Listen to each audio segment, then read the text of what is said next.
Stéphanie, bonjour. Bonjour Bruno. Tu reviens au Sommet du Digital cette année, 2017, fin janvier. Qu'est-ce que tu avais vécu l'année dernière? Qu'est-ce que tu avais partagé? Et on va parler après de ce que tu vas partager cette année. Alors l'an dernier c'était une première et moi j'adore faire les événements pour les premières fois ce qui était exceptionnel c'est qu'on avait une super alchimie entre des participants que l'on n'a pas trop l'habitude de voir sur des événements type digital marketing et autres.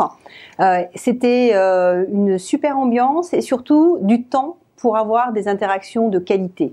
Donc moi ce que j'ai apprécié le plus l'an dernier c'était la qualité des interventions, la qualité des intervenants qui étaient là encore atypiques par rapport à ce qu'on peut voir dans des conférences digital marketing ou AdTech. Alors d'ailleurs, je ne sais même pas te dire, pour moi les sommets du digital c'est la conférence de la transfo digitale, c'est la conférence qui nous porte sur les sommets, qui nous permet de s'inspirer un peu, de prendre de la hauteur et in fine de passer un très bon moment et surtout de faire des connexions de qualité.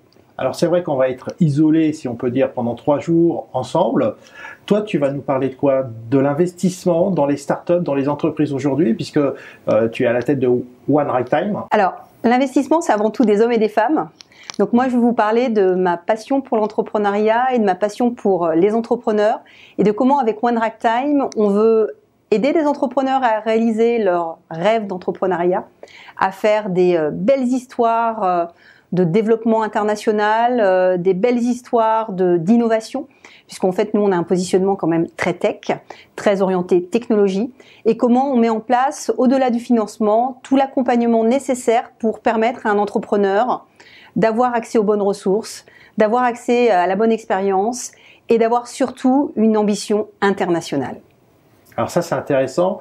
L'international pourra être tout de suite... on va dire, équivalent à un peu la mentalité américaine. Et puis, l'homme avant tout, quoi, l'humain au centre. Les femmes avant tout, les femmes et les hommes. Ouais, c'est vrai. Alors, l'homme avec un grand H.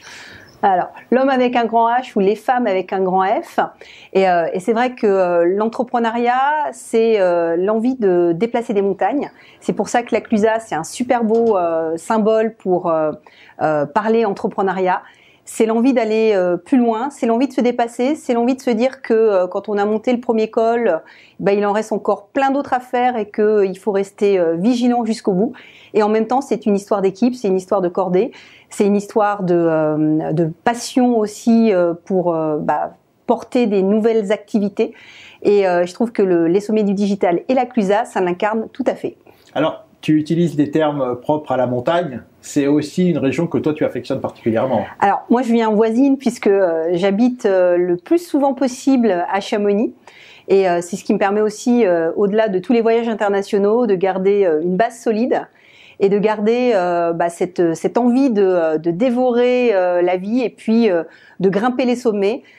Et de prendre beaucoup de plaisir à skier. Là encore, c'est un très très bon équilibre par rapport à une vie entrepreneuriale, internationale, tech, de pouvoir se ressourcer dans les montagnes. Eh ben, on repartage tout ça ensemble, fin janvier 2017, à la Clusa, pour les sommets du digital.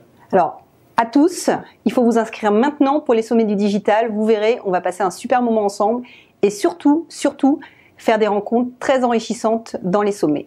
Merci beaucoup Stéphanie. Merci.